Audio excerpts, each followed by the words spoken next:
الصلاة والسلام على رسول الله.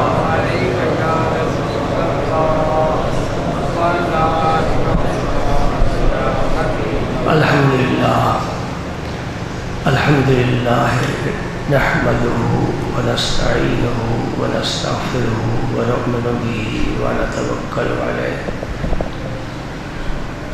ونعوذ بالله من شرور أنفسنا ومن سيئات أعمالنا من يهده الله فلا مضل له ومن يضلل فلا هادي له وأشهد أن لا إله إلا الله وحده لا شريك له وأشهد أن سيدنا محمدا عبده ورسوله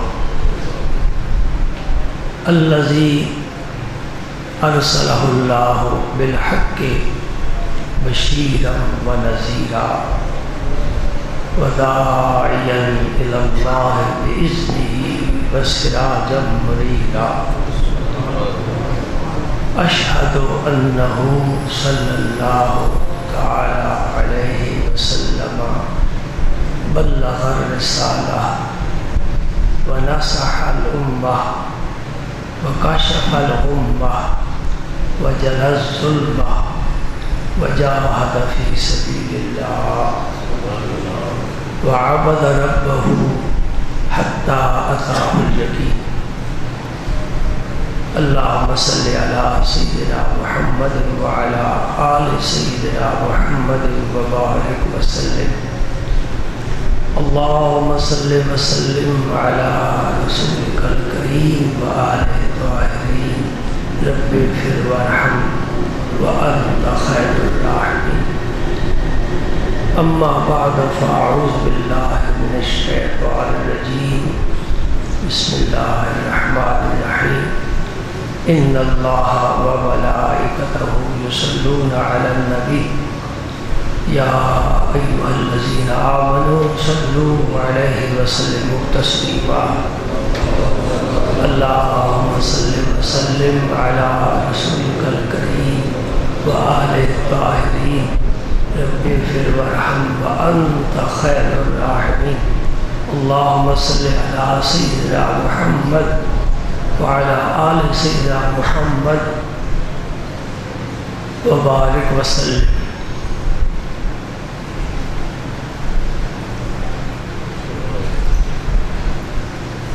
ہر مسلمان پر، ہر کلمہ گو پر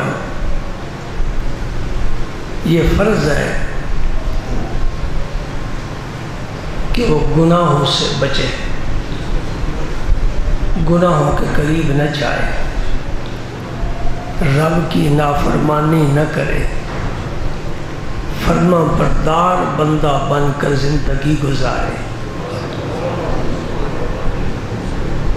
اسی طرح ہر مسلمان پر یہ بھی فرض ہے کہ وہ اعمال صالحہ کرے، نیک عمل کرے، وہ عمل کرے جو اللہ اور اللہ کے رسول کو پسند ہے، وہ کام کرے جو اللہ کے مقبول بندوں نے کیے۔ یہ راستہ صراط مستقیم کہلاتا ہے۔ اس راستے کی دعا، اس راستے پر چلنے کی دعا اللہ کریم نے اپنے بندوں کو سورہ فاتحہ میں سکھائی ہے۔ اہدنا الصراط المستقیم۔ کون سا صراط مستقیم؟ صراط الذین انعمت علیہم، ان لوگوں کا راستہ جن پر اے اللہ تم نے انعام فرمایا ہے۔ من النبیین والصدیقین والشہداء والصالحین۔ وہ کون سے لوگ ہیں؟ صدیقین ہیں، انبیاء کرام ہیں، صدیقین ہیں، شہداء ہیں، صالحین ہیں، یعنی اس امت کے اولیاء کاملین۔ وَحَسُنَ أُولَٰئِكَ رَفِیقًا، فرمایا یہ بہت اچھی سنگت والے لوگ ہیں۔ اس سنگت میں شامل ہو جا۔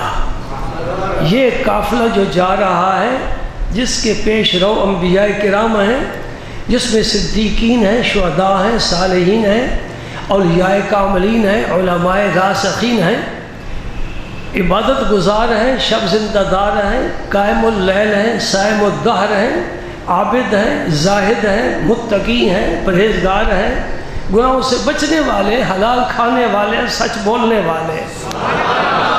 اس قافلے میں شامل ہو جا، میری ساری رحمتیں ان کے لیے ہیں، میں ان سے راضی ہوں، یہ مجھ سے راضی ہیں، میں انہیں ایسی جگہ لے جاؤں گا جو میری خوشنودی کی جگہ ہے اور وہ جنت ہے، اور اس میں انہیں میں داخل کر کے پھر موت کو ذبح کر دوں گا، یہ کبھی مریں گے نہیں، ہمیشہ زندہ رہیں گے، اور میں ان کے لیے اپنی خوشنودی واجب کر دوں گا، میں کبھی ناراض نہیں ہوں گا، یہ ہمیشہ میں راضی ہی رہوں گا۔ اور پھر میں ان سے پوچھوں گا، جنت والوں کچھ اور چاہیے تمہیں؟ کوئی معزز مہمان آ جائے تو اس کی خدمت خاطر تواضع کی جاتی ہے، اور پھر آخر میں برتن اٹھا کر دسترخوان لپیٹ کر سمیٹ کر پوچھا جاتا ہے یہ اور بھی کوئی خدمت؟ میں اپنے بندوں سے پوچھوں گا، جنت میں آئے ہو کچھ اور بھی چاہیے؟ میرے بندے کہیں گے، اے اللہ تو نے ہم پر بڑا کرم فرمایا، ہم تو یہ سوچ بھی نہیں سکتے تھے، جنت عطا فرما دی، تیری خوشنودی، تیری رضا، تیرے کرم کی جگہ ہے۔ رب فرمائے گا کہ کچھ اور مانگو، یا اللہ اور ہم کیا مانگے، ہمیں سب کچھ مل گیا۔ فرمایا ایک چیز تمہیں دینا چاہتا ہوں، توجہ کرو، دیکھو میں اپنا دیدار کرانا چاہتا ہوں۔ اللہ اکبر، اللہ اکبر، اللہ اکبر۔ آنکھیں ترستی تھی عاشقوں کی، دل تڑپتے تھے عاشقوں کے کہ جسے سجدے کرتے ہیں کبھی پردے اٹھائے گا بھی صحیح، کبھی اے حقیقت منتظر نظر آ لباس مجاز میں کہ ہزاروں سجدے تڑپ رہے ہیں میری زمین نیاز میں، میں تجھے بن دیکھے تو سجدہ کرتا رہا ہوں، کبھی جلوے دکھا تو صحیح، میں دیکھوں تو صحیح میرا رب کیسا ہے، میں پھر سجدہ کروں۔ وہ سجدے کی شان ہی کچھ نرالی ہوگی، رب پھر اپنا دیدار کرائے گا۔ اللہ اکبر، اللہ اکبر۔ یہ سب سے بڑا انعام ہے، یہ میرے رب کا سب سے بڑا کرم ہے، یہ میرے رب کا سب سے بڑا فضل ہوگا کہ پردے اٹھا کر اپنا دیدار کرائے گا۔ اور اسی زمین کی بات ہے، جب میرے پاک پیغمبر اسی سرزمین پر تشریف فرما تھے، صحابہ کا ہمیشہ حلقہ پاس رہتا تھا، دین سیکھنے والوں کا حلقہ ہمیشہ حضور کے ارد گرد رہتا تھا۔ کبھی تم نے کوئی حلقہ دیکھا ہے؟ بس یہ جمعے کے دن حلقہ بنتا ہے۔ صحابہ سیکھا کرتے تھے دین اپنے نبی سے، اور پوچھا کرتے تھے وہ باتیں جو اللہ نے اپنے بندوں کے لیے خاص رکھی ہیں۔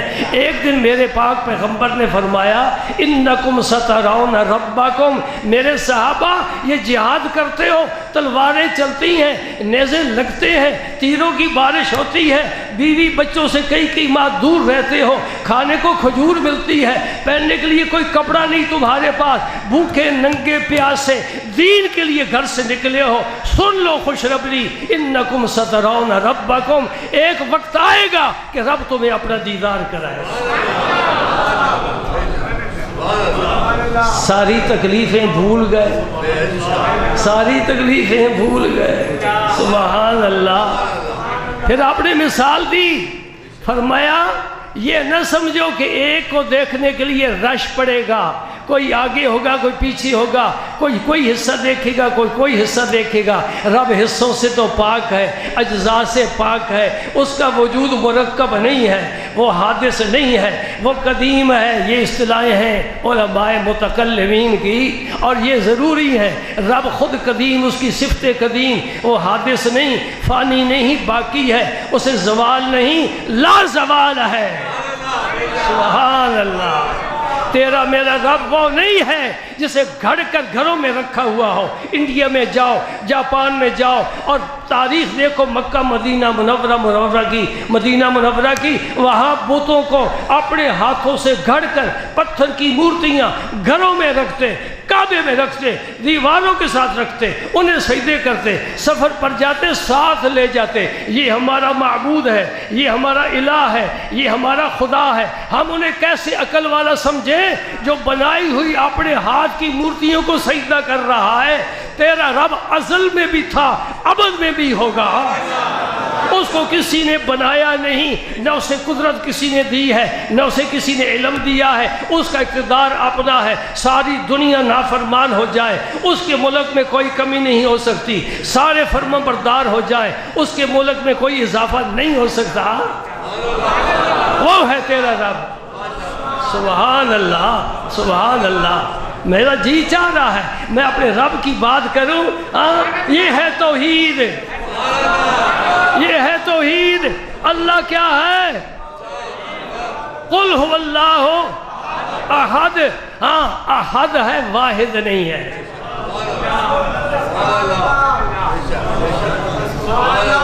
سبحان اللہ۔ احد ہے، واحد نہیں کہا نا۔ واحد کا معنی ایک ہوتا ہے، احد کا کیا معنی ہے؟ میں کہہ سکتا ہوں میں اس منبر کا واحد مالک ہوں، یہ نہیں کہہ سکتا میں اس منبر کا احد مالک ہوں۔ واحد مالک کا کیا مطلب ہے؟ کوئی اور دعویٰ نہیں کر سکتا کہ اس منبر کا میں بھی شریک ہوں، نہیں، میں تنہا اکیلا اس منبر کا وارث ہوں، ٹھیک ہے نا؟ احد نہیں کہہ سکتا، واحد کہہ سکتا ہوں۔ میں اس منبر کا، اس مکان کا، اس کتاب کا واحد مالک ہوں۔ احد کا کیا معنی؟ واحد کے بعد دو ہوتا ہے، احد کے بعد کچھ نہیں ہوتا۔ واحد کے بعد دو ہوتا ہے، احد کے بعد کچھ نہیں ہوتا۔ واحد کا معنی ایک، احد کا معنی بے مثل یگانہ، بے مثل یگانہ، لا شریک لا، لا سہیمہ لا۔ اللہ کا کوئی شریک نہیں، اللہ کا کوئی شریک نہ ذات میں نہ صفات میں۔ آج موضوع لے کر جو بیٹھا ہوں اس کا تعلق ہمارے گزشتہ خطبوں کے ساتھ ہے، اس لیے یہ اللہ کا ذکر انشاءاللہ آج بھی کر رہے ہیں، کل بھی کریں گے، صبح بھی کریں گے، شام بھی کریں گے، زندگی بھر کریں گے، اٹھتے بیٹھتے کریں گے، اس لیے کہ اس کی توحید ہمارے اندر رچی بسی ہوئی ہے۔ دعا ہے کسی توحید کے عقیدے پر، رسالت کے عقیدے پر زندہ رہے، خاتمہ بھی اسی پر ہو۔ اللہ تعالیٰ استقامہ نصیب فرمائے۔ سبحان اللہ۔ اب میں نے کہا نیکی کرنا فرض، گناہ سے بچنا فرض۔ کیسے بچے؟ شیطان پیچھے ہے، تم اسے نہیں دیکھ سکتے، وہ تمہیں دیکھتا ہے۔ اِنَّهُ يَرَاكُمْ هُوَ وَقَبِيلُهُ مِنْ حَيْثُ لَا تَرَوْنَهُمْ۔ تم اسے نہیں دیکھ سکتے، وہ تمہیں دیکھتا ہے۔ ایسا دشمن ہے جو نظر ہی نہیں آتا، ڈنڈا مارے اسے کوئی نہیں تکلیف، گولی مارے کوئی نقصان نہیں پہنچتا، وہ ہر وقت ہم پر حملے کر رہا ہے۔ میرے نبی پاک نے فرمایا جسم انسانی میں جہاں تک خون جاتا ہے وہاں تک شیطان بھی جاتا ہے، اتنا ہم پر غالب ہے، بڑی قوت والا ہے بھی بڑا پرانا، بڑا علم والا ہے، بڑے زمانے دیکھیں، آدم علیہ السلام سے پہلے گئے، سارے نبیوں کے زمانے دیکھے، ولیوں کے دور دیکھے، غوث کتب دیکھے، ان کے پاس گئے، انہیں راہ راست سے پھٹکانے کی کوشش کی تھی، بڑے تھپڑ لگے، اور ہم جیسے کچھ اس کے مسخر بھی ہو گئے، اور اب تو ماشاءاللہ اس کا راج ہے، اب تو اس کا راج ہے، اب کوئی بھی ایسا نہیں جو اس کے وار سے بچ سکے۔ جی ہم جتنے بیٹھے نا، ہماری سفید چادر پر کہیں نہ کہیں داغ ضرور اس کے لگائے ہوئے ہیں، بچنے کی کوشش بھی ہم بھی نہیں کرتے، اس سے بچنے کی کوشش بھی نہیں کرتے، یہ شریعت کے خلاف ہم سے کام کرواتا ہے، ہم کر جاتے ہیں۔ ہاں ایک قول یاد آ گیا خواجہ حسن بصری کا رضی اللہ تعالیٰ عنہ، جنہوں نے شیر خدا سے براہ راست فیض پایا، اور سلاسل اربع جناب علی مرتضیٰ سے فیض پاتے ہیں، چشتی، قادری، سہروردی، نقش بندی، اگرچہ ان کا سلسلہ نقش بندیوں کا صدیق اکبر سے ملتا ہے، فیض علی المرتضیٰ سے ملتا ہے، کوئی ولی پہلی امتوں کا ہو اس امت کا ہو علی کی مہر کے بغیر ولی بن سکتا ہی نہیں ہے۔ یہ میری عقیدت کی بات ہی نا۔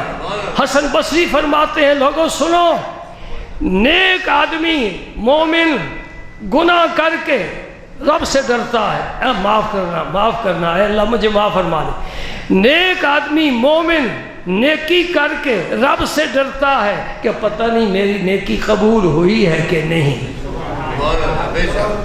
اس لیے بزرگ فرماتے ہیں حج کر کے آؤ حاجی نہ کہلاؤ، پتہ نہیں تیرا حج قبول بھی ہوا ہے کہ نہیں۔ تو نے ڈنڈورا پھیر دیا حاجی صاحب کا نہیں۔ نماز پڑھ کے جاتے ہو تو لوگ کہتے ہیں نمازی صاحب، حالانکہ دن میں 5 مرتبہ پڑھتے ہو۔ ایک حج کیا تو حاجی صاحب بن گئے۔ اپنے عمل کو چھپاؤ، پردے ڈالو، یہ شہرت رب کو پسند نہیں ہے۔ حج کیا ہے پتہ نہیں قبول ہوا ہے کہ نہیں، کوئی غلطی ہو گئی ہوگی۔ اور بدکار آدمی فاجر فاسق گناہگار بے ایمان گناہ کر کے خوش ہوتا ہے۔ سمجھ رہے ہیں؟ کچھ نہیں سمجھ رہا؟ کتنا فرق ہے۔ مومن نیکی کر کے رب سے ڈرتا ہے اور کافر فاجر گناہ کر کے ڈرتا نہیں، خوشیاں مناتا ہے، میں نے یہ کام کر لیا۔ یہ تخریب کاری کرنے والے یہ نیک کام کرتے ہیں، بڑے خوش ہیں، ہم نے وہاں دھماکہ کر دیا، اتنا نقصان کر دیا، بہت خوش ہوتے ہیں نا۔ یہ بے ایمان لوگ ہیں۔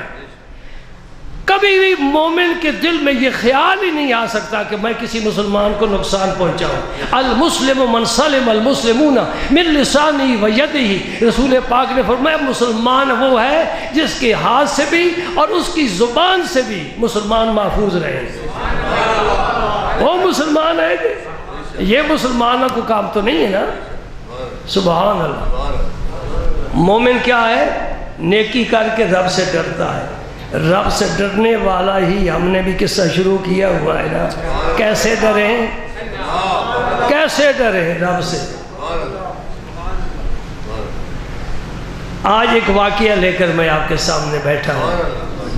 گزشتہ جمعے واقعہ سنایا تھا حدیث پاک کا، میرے نبی نے بیان کیا تھا۔ آج واقعہ ستو قرآن کا جو رب نے بیان کیا ہے۔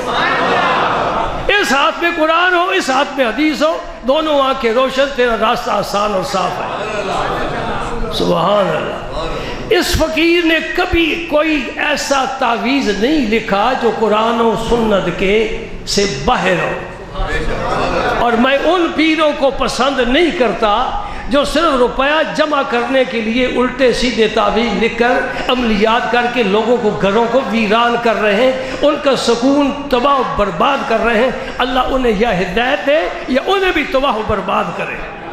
کہہ دو آمین۔ جس نے امت میں فتنہ ڈالا، جس نے بھی امت میں فتنہ ڈالا وہ برباد ہونے کے قابل ہے۔ نبی پاک نے تو رو رو کر امت کی خیریت کے لیے دعائیں مانگی ہے نا۔ یہ کہاں کی پیری ہے، یہ کہاں کی انسانیت ہے؟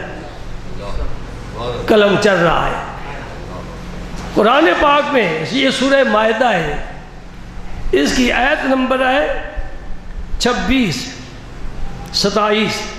وَاتْلُ عَلَيْهِمْ نَبَأَ ابْنَيْ آدَمَ بِالْحَقِّ إِذْ قَرَّبَا قُرْبَانًا فَتُقَبِّلَ مِنْ أَحَدِهِمَا وَلَمْ يُتَقَبَّلْ مِنَ الْآخَرِ۔ دو بھائی ہیں، دونوں بیٹے آدم علیہ السلام کے۔ آج سے تو پھر ہزاروں سال پہلے کی بات ہے، یہی قرآن کا کمال ہے۔ میرے نبی یہودیوں کے مدرسے میں نہیں گئے، عیسائیوں کے ملا کے پاس نہیں بیٹھے، انجیل نہیں پڑھی، تورات نہیں پڑھی، لیکن پاک پیغمبر نے آدم سے پہلے کے بھی حالات بتا دیے ہیں۔ کوئی علم غیب مانے نہ مانے یہ اصطلاح ہے، لیکن یہ ماننا پڑے گا کہ نبی ہوتا ہی وہ ہے جو غیب کی خبروں کا خزانہ بخشے۔ وما هو علی الغیب بضنین، وما هو علی الغیب بضنین۔ میرا نبی فرماتا، میرا اللہ فرماتا ہے میرا نبی غیب بتانے میں بخیل نہیں ہے، دل کھول کر بتاتا ہے۔ سبحان اللہ۔ دو بھائی ہیں، دو بیٹے ہیں آدم علیہ السلام کے، ایک کا نام ہے قابیل، ایک کا نام ہے حابیل۔ علماء اخبار و سیرت نے لکھا ہے تفاسیر میں بھی ملتا ہے، قرآن پاک میں ان کے نام کا ذکر نہیں ہے۔ اتنا فرمایا کہ آدم علیہ السلام کے 2 بیٹے تھے، ان 2 بیٹوں نے قربانی دی، ایک کی قربانی رب نے قبول فرمائی، دوسری کی قبول نہیں فرمائی۔ معاملہ کیا ہوا، کیوں قربانی دی؟ یہ علماء اخبار و سیر بیان کرتے ہیں۔ آدم علیہ السلام کا بھائی تو تھا نہیں، بہن بھی نہیں تھی، قبیلہ نہیں، کنبہ نہیں، اکیلے ہیں۔ رب نے نیند غالب کر دی اور بائیں پسلی سے حضرت حوا کو پیدا کیا، اسی جنس کی۔ آدم علیہ السلام کی آنکھ کھلی تو اپنی جنس کا ایک فرق دیکھا صنف نازک کی صورت میں، تو ہاتھ بڑھایا۔ میرے رب نے فرمایا ماہ یا آدم، آدم ابھی ٹھہر جا، ہاتھ لگانا جائز نہیں ہے، یہ تیرے لیے غیر ہے۔ بیٹی بھی نہیں کہہ سکتے، بیٹی بھی نہیں کہہ سکتے، بیوی بھی نہیں کہہ سکتے، ہاتھ نہ لگانا، بہن بھی نہیں ہے، ہاتھ نہ لگانا۔ یا اللہ کب ہاتھ لگاؤں؟ فرمایا میرے پاک نبی پر درود پاک پڑھ لے،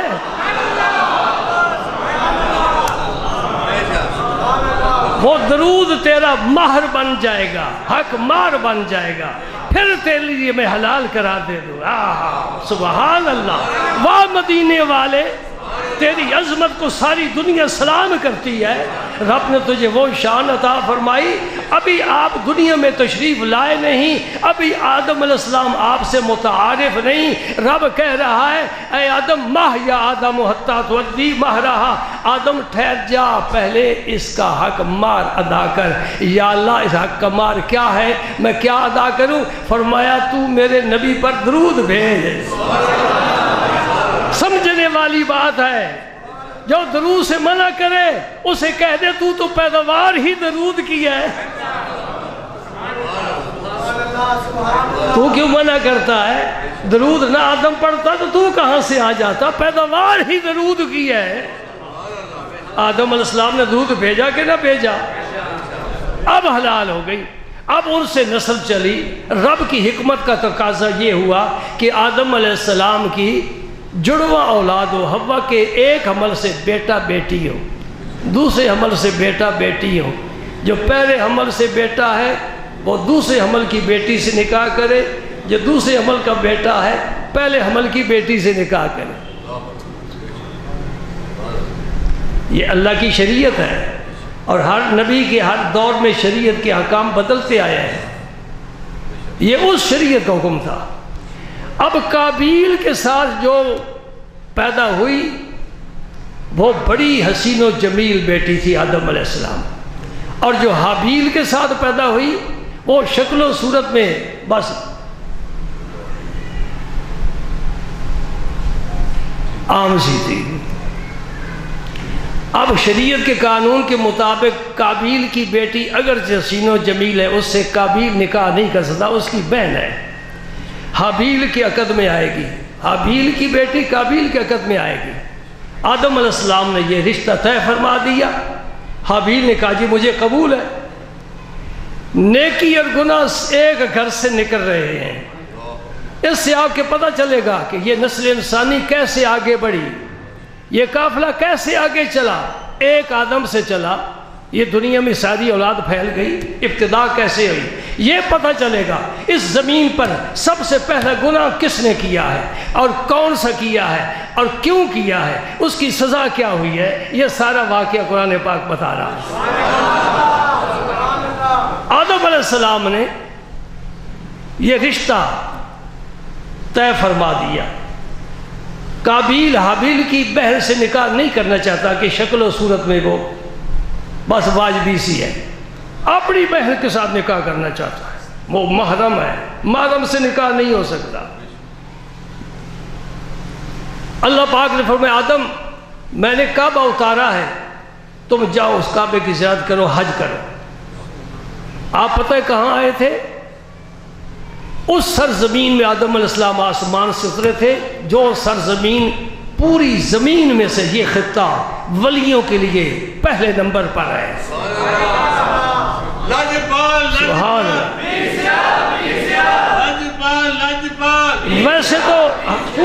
زمین پر ولیوں کا جال بچھا ہوا ہے، رحمتیں ہیں، برکتیں ہیں، لیکن بر صغیر پاک و ہند میں جتنے ولی ہوئے ہیں کسی زمین میں نہیں ہوئے۔ تیرا پاکستان، تیرا ہندوستان یہ ولیوں سے بھرا ہوا ہے، اور آدم علیہ السلام اسی سرزمین پر تشریف لائے تھے، یہاں سے پیدل حج کے لیے گئے تھے، اور قد کتنا تھا آدم علیہ السلام کا؟ 60 ہاتھ، یہ ایک ہاتھ ہے، 60 ہاتھ قد مبارک تھا آدم علیہ السلام کا۔ آپ حج کے لیے چلے گئے، اب قابیل نے حابیل سے کہا کہ میں تجھے قتل کر دوں گا تاکہ تو میرے راستے میں رکاوٹ ہے، تو ہٹ جا۔ یہ فتنہ پہلا عورت کی وجہ سے پیدا ہو رہا ہے۔ زن، زر، زمین، یہ زے سے شروع ہوتی ہیں تینوں چیزیں، یہ فتنے کی اصل ہے۔ یا زن بیوی کی وجہ سے، عورت کی وجہ سے فتنہ ہوگا، یا زر روپے پیسے کی وجہ سے تقسیم میں بھائی بھائی کو قتل کر دے گا، یا زمین کی وجہ سے فتنہ پیدا ہوگا۔ شیطان فتنے پھیلانے کے لیے طرح طرح کے ہتھ کنڈے استعمال کرتا ہے۔ بندہ مومن اگر ایمان کی آنکھ کھولے تو وہ سمجھ جاتا ہے۔ دوسرا گناہ حسد، قابیل نے بھائی پر حسد کیا، یہ خوبصورت لڑکی کے ساتھ نکاح کرے اور میں بدصورت لڑکی کے ساتھ نکاح کروں۔ دوسرا گناہ حسد، سب سے پہلے قابیل کے دل میں پیدا ہوا، اور سب سے پہلے قابیل نے ہی عورت کی وجہ سے فتنے کا آغاز کیا۔ اب حابیل کو راستے سے ہٹانے کی صورت کیا ہے؟ قرآن پاک سے سنو، اللہ پاک فرماتے ہیں دونوں نے یہ مشورہ کیا کہ ہم قربانی دیتے ہیں، جس کی قربانی قبول ہو جائے گی وہ اس قابیل کی بہن کے ساتھ نکاح کرے گا۔ حابیل جو ہے اس نے مویشی رکھے ہوئے تھے، قابیل کھیتی باڑی کرتا تھا، وہ گندم کا انبار لایا اور اس نے پہاڑی پر رکھ دی۔ اس زمانے میں صدقہ کرنے کا یہ طریقہ تھا۔ حابیل ایک موٹا مینڈھا لایا، اس نے بھی پہاڑی پر چھوڑ دیا۔ آسمان سے آگ اترے گی اور جس کو آگ کھا جائے اس کا صدقہ، اس کی قربانی قبول ہے۔ مال غنیمت بھی پہلی امتوں میں حلال نہیں تھا، اس کی صورت بھی یہی ہوتی تھی، پہاڑ پر رکھ دیتے تھے، آگ آ کر مال غنیمت کو کھا جائے، سمجھ لیا جاتا تھا کہ جہاد قبول ہوا ہے، ورنہ کچھ خرابی ہے۔ اس امت پر کرم ہوا کہ صدقہ بھی اپنے غریبوں مسکینوں میں تقسیم کرو، اور مال غنیمت بھی تمہارے لیے حلال طیب ہے۔ اس امت پر یہ کرم ہوا۔ اللہ کی شان کیا ہے، آسمان سے آگ اتری اور وہ مینڈے کو تو کھا گئی، اور قابیل کا جو انبار تھا گندم کا اس کو ہاتھ بھی نہیں لگایا۔ اس کا معنی یہ ہوا کہ حابیل کی قربانی خلوص کے ساتھ ہے، اللہ نے اس قبول فرمائی، وہ حق پر ہے، یہ باطل پر ہے۔ قابیل کے دل میں حسد پیدا ہو گیا، اس نے کہا تیری قربانی قبول ہوئی ہے، میری نہیں ہوئی۔ حابیل نے کہا، قرآن کیا کہتا ہے؟ قال انما یتقبل اللہ من المتقین، اللہ تعالیٰ ان کا عمل قبول کرتا ہے جن میں تقوی ہوتا ہے۔ تو حاسد ہے، تیرے اندر خرابی ہے، اور تو عزائم باطلہ لے کر بیٹھا ہے، پتہ نہیں کیا کرنے والا ہے، تیرا صدقہ رب نے قبول نہیں فرمایا، میری قبول ہو گئی، یہ اس کا کرم ہے، اس میں میرا تو کوئی دخل نہیں، میرا کوئی قصور نہیں، قصور ہے تیرے اندر، تو بھی متقی بن جا، تیرا صدقہ بھی قبول ہو جائے گا۔ اب سنو قرآن کی بات، قال لَقْتُلَنَّكَ، نون تاکید کا، لام تاکید کا، قابیل نے دھمکی دے دی حابیل کو، میں تجھے ضرور بے ضرور قتل کروں گا۔ جو حابیل نے جواب دیا، یہ تصوف کی بنیاد ہے، یہ طریقت کی اساس ہے، تمام صوفیاء کرام کا صدیوں سے یہی حکم ہے، یہی فرمان ہے۔ میں قرآن پڑھ کر سنا رہا ہوں نا، کیا کہا حابیل نے؟ حابیل نے کہا لَإِن بَسَطْتَ إِلَيَّ يَدَكَ لِتَقْتُلَنِي مَا أَنَا بِبَاسِطٍ يَدِيَ إِلَيْكَ لِأَقْتُلَكَ إِنِّي أَخَافُ اللَّهَ۔ یہ نقطہ ہے میرے پیش نظر۔ حابیل نے کہا بھائی اگر تو مجھے قتل کرے گا میں ہاتھ آگے نہیں بڑھاؤں گا، نہ تیرا وار روکوں گا اور نہ تجھے قتل کروں گا۔ کیوں؟ انی اخاف اللہ، میں کیا ہوں؟ میں اللہ سے ڈرتا ہوں، میں اللہ سے خوف الہی کی بات چل رہی ہے نا، ایک ماہ پورا ہو گیا ہے۔ اے اللہ ہمیں بھی خوف عطا فرما تاکہ گناہوں سے بچ سکیں، نیک اعمال کریں، تجھے راضی کر سکیں، شیطان سے بچا لے ہمیں۔ قابیل شیطان کے نرغے میں ہے، حابیل پر رب کی رحمت نازل ہو رہی ہیں۔ وہ کہتا ہے بھائی، حالانکہ مفسرین لکھتے ہیں قابیل کی بنسبت حابیل کا قد بھی زیادہ تھا، قوت جسمانی بھی زیادہ تھی، وہ اگر یہاں سے پکڑ لیتا قابیل کی سانس ہی رک جاتی، لیکن کہتا ہے انی اخاف اللہ، اللہ سے ڈر۔ سبحان اللہ، کیا نتیجہ نکالا ہے میں یہ کہتا ہوں، فقیر کہتا ہے اللہ تعالیٰ مجھے میں کی خرابی سے بچائے، یہ عاجز کہتا ہے ظالم بن کر مرنے سے مظلوم بن کر مرنا بہتر ہے، بلکہ ظالم بن کر زندہ رہنے سے مظلوم بن کر قبر میں چلے جانا بہتر ہے۔ ظلم کرنے پر رب کی لعنت ہوتی ہے، مظلوم کے ساتھ میرا رب ہوتا ہے، مظلوم کے ساتھ ہے۔ ایک حدیث پاک کا مفہوم سن لو، یہاں جھگڑے ہیں، اب تیری دنیا خوبصورت نہیں رہی، وہ خوبصورت چلے گئے، حسن دنیا کا چلا گیا، یہ بہارے اب کیا ہیں؟ خزاں کا نام باہر رکھ دیا۔ میں ایک حدیث پاک کا مفہوم بیان کر رہا ہوں، فرمایا میرے آقا نے کہ جس کا حق بنتا ہے وہ اگر جھگڑا چھوڑ دے، حق بھی چھوڑ دے، رب اسے اس سے زیادہ عطا فرمائے گا۔ کیوں جھگڑے ہوئے پڑے ہوئے ہو؟ رب سے حاصل کرو نعمتیں، بندہ کیا دے گا تجھے؟ اپنا حق چھوڑ دے، جھگڑا چھوڑ دے، رب کی جناب میں عرض کر مولا کریم تیری رضا کے لیے میں نے سب کچھ کیا ہے، فتنہ ختم ہو جائے، رب فرماتا ہے پھر میں تجھے اس سے بہتر عطا کروں گا۔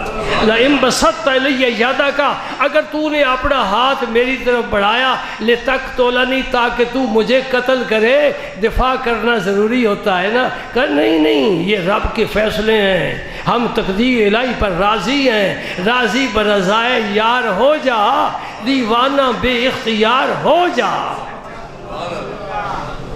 میں نے کیوں کہا یہ تصوف کی جان ہے؟ ایک اور سنو، نظامیوں کو سناتا ہوں۔ خواجہ سید محمد نظام الدین اولیاء سلطان المشائخ رضی اللہ تعالی عنہ فرماتے ہیں، سبحان اللہ سبحان اللہ، فرماتے ہیں اگر تیرے راستے میں کوئی کانٹے بچھائے تو اس کے راستے میں کانٹے نہ بچھا، ورنہ دنیا کانٹوں سے بھر جائے گی۔ تیرے راستے میں کوئی کانٹے بچھائے تو وہ کانٹے اٹھا دے۔ ہاں، یہ کون تعلیم دیتا ہے؟ میں معذرت سے بات کروں گا، آج کا عالم بھی اس تعلیم سے بے خبر ہے، ورنہ فتوے لگانے کی کیا ضرورت ہے؟ تیرے پائے کا عالم ہے، اگر تیری تحقیق اس سے متفق نہیں ہے تو ممبر پر کسی کی پگڑی نہ اچھال۔ صحابہ میں بھی اختلافات تھے، ائمہ مجتہدین میں بھی اختلاف تھے، امام اعظم کا اور مسلک ہے، امام شافعی کا اور مسلک ہے، امام احمد بن حنبل اور فرماتے ہیں، امام مالک کا کچھ اور تحقیق ہے، کسی نے دوسرے پر فتوے نہیں لگائے۔ تو بھی فتوے کے بغیر چل، علم کی اشاعت کر، دین کی خدمت کر، یہ فتوے کفر کے لگا کر ہمارے ماحول کو خراب نہ کر۔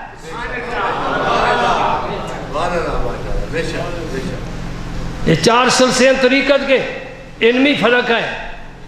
نقش بندی حضرات کے پیشوا حضرت خواجہ مجدد الفسانی رحمت اللہ علیہ وہ فرماتے ذکر خفی افضل ہے، چشتی فرماتے ذکر جلی افضل ہے نا فرق ہے؟ آہستہ ذکر کرنا ایک ہے، بلند ذکر کرنا چشتیوں کا وہ طریقہ ہے، نقش بندیوں کا یہ طریقہ ہے۔ کوئی اختلاف کو حوال نہیں دی، کوئی فتوے نہیں لگائے، یہ نہیں کہا تیرا کہنا غلط ہے میری تحقیق صحیح ہے۔ اے ممبروں محراب کے وارثوں، خدا کے لیے اس امت میں انتشار کو ختم کرنے کی کوشش کرو۔ فتوے نہ لگاؤ۔ کیا کریں کیا کریں، پانی سر سے گزر گیا۔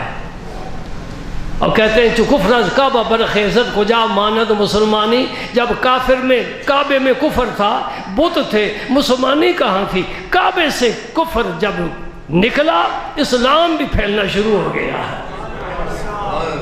پیر اور مولوی اگر یہ راہ راست پر آ جائیں، اس امت محمدیہ میں کوئی انتشار نہیں رہے گا۔ اللہ تعالیٰ ہدایت عطا فرمائے۔ بھائی نے قابیل نے کیا کیا؟ پھر حابیل کو قتل کر دیا، عورت کے لیے پہلا قتل۔ اب قیامت تک جتنے قتل ہوں گے سب کا وبال اس قابیل پر ہوگا جس نے پہلا قتل کیا ہے۔ من سن فی الاسلام سنتا حسنتا فلہ اجرہا واجر من عمل بہا، جو اسلام میں اچھا طریقہ شروع کرے، جو بھی اس پر قیامت تک عمل کریں گے اس پہلے کو ثواب ملے گا۔ ومن سن فی الاسلام سنتا سیئتا فلہ وزرہا ووزر من عمل بہا، او کما قال النبی صلی اللہ علیہ وسلم، جو اسلام میں برا طریقہ ایجاد کرے گا قیامت تک اس پر عمل کرنے والوں کا وبال اس شخص پر ہوگا۔ اچھے کام ہیں جی، دادا جی داڑھی مڈاتے تھے، بیٹے نے نہیں مڈائی، پوتے نے نہیں مڈائی، سارے خاندان میں اب داڑھی غائب ہو گئی۔ یہ گناہ کس کو ملا؟ دادا جی کو۔ اس کے باپ تو ماشاءاللہ بزرگوں کے عقیدت مند تھے جی۔ یہ بھی فتنہ آ گیا۔ تم کیا کرو دوستو، تم بھی مجبور ہو، بات تو مولویوں سے سننی ہے۔ یہ بھی فتنہ آ گیا کہ داڑھی صرف اتنی ہو کہ دور سے دیکھنے سے پتہ چلے یہ مرد ہے۔ تو پھر یوں کیوں نہیں کہہ دیتے نئی تحقیق والوں کہ داڑھی بالکل صاف کر دو، مونچھیں بڑی رکھ لو، مونچھوں سے بھی پتہ چل جاتا ہے عورت کی تو مونچھیں نہیں نہ ہوتی، مرد ہے۔ ہائے ہائے، قرآن نہیں پڑھا تو نے؟ موسیٰ علیہ السلام کو جب غضبناک ہوئے تو ہارون علیہ السلام کی کیا پکڑی جی؟ داڑھی پکڑی۔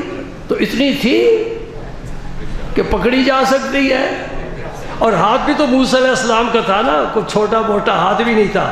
جو اسرائیل کو تھپڑ مارا تھا تو آنکھ نکل گئی تھی، بخاری شریف کی حدیث ہے جی، سنیں ہے نا حدیث پاک۔ آئے نا اسرائیل، موسیٰ علیہ السلام نے پوچھا کیوں آیا ہے؟ یہ روح قبض کرنے کے لیے۔ آپ نے تھپڑ دے مارا اسرائیل علیہ السلام کو، نہیں سنا آپ نے؟ ففاق عینہ، اسرائیل علیہ السلام کی آنکھ بہت جا پڑی، ایسا تھپڑ لگا، بھاگا خدا کی جناب میں، باسطنی لا رجل لا یرید الموت، اے اللہ پہلے میں جس کے پاس جاتا تھا میں روح بڑی آسانی سے قبض کر لیتا تھا، آج مجھے ایسے کے پاس بھیجا ہے جو مرنا چاہتا ہی نہیں، میں واپس آ گیا ہوں ملا کی دوڑ مسجد تک۔ اور سن پیغمبر کی شان اور عظمت سن، تیرے میرے جیسا عاجز نہیں ہے، بشر ضرور ہے، تیرے میرے جیسا بشر نہیں ہے، اس بشر کے پسینے سے خوشبو آتی ہے، خدا کی قسم کھا کر کہتا ہے۔ اٹھا کر دیکھ لے ترمذی شریف، شمائل ترمذی میں حدیث موجود ہے، میرے نبی کا پسینہ اہل عرب صحابہ صحابیات اپنی خوشبو میں ڈالا کرتے تھے تاکہ خوشبو زیادہ ہو جائے۔ تیرے میرے پسینے سے بدبو آتی ہے، وہ ایسا بشر تھا جس کے پسینے سے خوشبو آتی ہے۔ جب بشریت کا ذکر کرے یہ ضرور کہہ دے، وہ ایسا بشر تھا جو بیت الخلاء سے واپس آتا، عائشہ صدیقہ جاتی، عرض کرتی یا رسول اللہ وہاں فضلہ تو میں نے دیکھا نہیں، وہاں خوشبو ہی خوشبو ہے۔ اور کن مولویوں کے ہاتھ چڑھ گیا ہے، ایک طرف دکھاتے ہیں دوسری طرف نہیں دکھاتے، میں تمہیں دونوں طرفیں بتا رہا ہوں۔ پسینہ مبارک آتا ہے، کھانا کھاتے ہیں، شادی کرتے ہیں، بخار آتا ہے، سر کو درد ہوتا ہے، زخم ہوتا ہے، خون بہتا ہے، یہ بشریت کی شان ہے۔ اور مجرموں کو، سفاک اور ظالم کو اور بے ایمان کو معافی مانگے معاف بھی فرما دیتے ہیں، یہ بھی شان دیکھنا۔ اور جب براق آتی ہے سوار ہو کر پھر کہاں جاتے ہیں یہ بھی ذرا دیکھنا۔ 11 ازواج مطہرات ہیں، ذرا دیکھنا۔ مرنے کے بعد ہر شخص کی بیوی خواہ شہید ہو نکاح کر سکتی ہے، میرا مصطفیٰ دنیا سے تشریف لے گئے، آج بھی زندہ ہیں، ان کے ازواج مطہرات کے ساتھ نکاح کرنا قرآن کہتے ہیں حرام ہے۔ ہر ایک کا ورثہ تقسیم ہوتا ہے، نبی کا ورثہ تقسیم نہیں ہوتا۔ وہ کھائے بغیر روزے رکھتے ہیں، جیسے صوم وصال کہتے ہیں، نہ کھایا نہ پیا نہ سحری نہ افطاری، روزے مسلسل۔ تو بھی 3 روزے رکھ کر دکھا۔ تیرے صحابہ کرام نے روزے رکھ کے کمزور ہو گئے، نبی نے فرمایا ایکم مثلی، کون ہے میری مثال تم میں سے؟ یطعمنی ربی ویسقینی، مجھے میرا رب کھلاتا ہے، میرا رب پلاتا ہے، میں رات ہی اپنے رب کے پاس گزارتا ہوں۔ اور کہاں ہے رب؟ کسی کو پتہ ہے؟ اور رب کی باتیں کرنے والوں، رب کہاں ہے اور کہاں نہیں ہے؟ میرے دونوں سوال ہیں۔ رب کہاں ہے کسی جگہ کا تعین نہیں کر سکتا، اس لیے کہ وجود والا کسی مخصوص مقام پر ہو سکتا ہے، نفی بھی نہیں کہہ سکتا۔ وہ کہتے وَهُوَ مَعَكُمْ أَيْنَمَا كُنتُمْ، تم جہاں بھی ہو میں تمہارے ساتھ ہوں۔ اللہ اکبر، اللہ اکبر، اللہ اکبر۔ تو حابیل نے کہا تھا، وہ کہتا ہے میں نہیں ہاتھ اٹھاؤں، تو متقی ہوتا تیرا صدقہ قبول ہو جاتا۔ انما یتقبل اللہ من المتقین، میں چاہتا ہوں میرا گناہ بھی تو ہی اٹھا، اپنا گناہ بھی تو ہی اٹھا، سارے گناہ، مجھے قتل کرنے کا گناہ تو ہی اٹھا۔ استغفر اللہ۔ اب لاش کو کدھر کرے یہ پتہ ہی نہیں، اس سے پہلے کوئی مرا ہی نہیں، نہ کفن نہ دفن، کیا کرے؟ پریشان ہو گیا۔ وہ بندہ اتنا عاجز ہے، اتنا ناقص ہے، اٹھائے پھر رہا ہے لاش کو کندھوں پر، کبھی ادھر لے چاہے اس پہاڑی میں، کبھی اس وادی میں، کبھی اس وادی میں۔ رب نے حکم دیا، ایک کوے نے دوسرے کوے کو مار ڈالا، جس نے مارا تھا اس نے پنجوں کے ساتھ چونچ کے ساتھ جگہ قرید کرنا، اس اپنے دوسرے کوے کو رکھ کر مٹی ڈال دی۔ سمجھ آ گئی کہ اس طرح دفن کر دیں۔ کوہ استاذ بن گیا اس کا جس نے قتل کیا ہے، اس زمین پر پہلا قاتل، اس زمین پر پہلا حاسد، اس زمین پر پہلا پیغمبر کا نافرمان، اس زمین پر پہلا شیطان کا فرما بردار۔ یہ ساری بیماریاں وہاں سے چلے۔ تو بات کیا تھی؟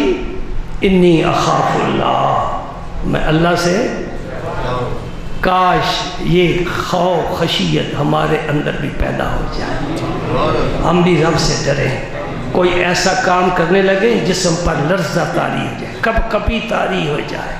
لیکن ہم نے تو وہ دروازہ ہی بند کیا ہے سوچنے والا۔ اگر سوچے نا تو یہ عہد ہماری آنکھ کھولنے کے لیے کافی نہیں۔ یوم تبیض وجوہ وتسود وجوہ، قیامت کے دن کچھ چہرے سفید ہوں گے، کچھ چہرے سیاہ ہوں گے۔ اگر آدمی سوچے کہ پتہ نہیں میرا چہرہ سیاہ ہوگا کہ سفید ہوگا، خوف الہی پیدا ہوتا ہے کہ نہیں پیدا ہوتا؟ یہ اس کے فیصلے ہیں۔ کوئی چہرہ سفید ہے یہ جنت ہی ہے، کچھ چہرے سیاہ ہیں یہ دوزخی ہیں۔ فریق فی الجنت و فریق فی السعیر، ایک گروہ کو میں جنت میں بھیجوں گا، ایک کو دوزخ میں بھیجوں گا۔ کیا ضمانت ہے ہمارے پاس کہ ہمارا نام جنتیوں میں لکھا جائے گا؟ ہو سکتا ہے دوسری طرف لکھ دیا جائے۔ اذا زلزلت الارض زلزالها واخرجت الارض اثقالها وقال الانسان ما لها يومئذ تحدث اخبارها، زمین اپنی خبریں، آج ٹیلی ویژن ریڈیو خبریں دے رہا ہے، قیامت کے دن زمین خبر دے گی۔ کیا خبر دے گی؟